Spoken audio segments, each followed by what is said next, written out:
In today's video, I'm going to teach you how to archive on Trello. Whether you're tidying up your boards or clearing out tasks you no longer need, archiving can help keep your workspace organized and streamline your workflow. Let's get started and walk through the process step by step. First things first, open your web browser and head over to Trello.com. Once the page loads, you'll want to direct your attention to the upper right corner of the screen. There you'll see the Login button. Go ahead and click on it to get started. Now you'll be prompted to log in. Trello offers a variety of options for this. You can use your Google, Microsoft, Apple or Slack accounts, or simply enter your email address if that's easier for you. Once you've logged in, you'll be brought to your Trello dashboard where you can see all your boards and workspaces. Next, you'll need to choose the card you'd like to archive. Navigate to the board and open the card by clicking on it.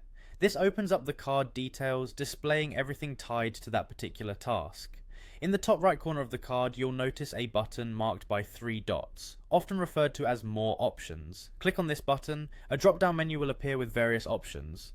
From this menu, look for the Archive option. Clicking on it will remove this card from your active board, but don't worry. It doesn't delete it permanently. It's simply stored in the archived section of your board, letting you access it later if necessary. If you prefer alternative ways to archive a card, here's another quick method. While hovering over the card, press the C key on your keyboard. This is a handy shortcut that immediately archives the card without needing to open it.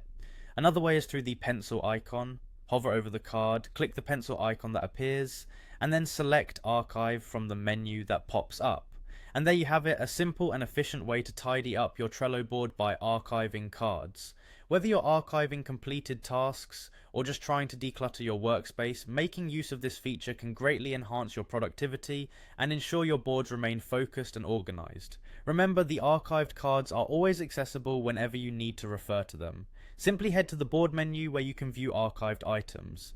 Thank you for joining me today, and I hope you found this guide helpful. Don't forget to hit the like button if you did, and subscribe for more useful tips and tricks to make the most of your digital tools. Happy organizing!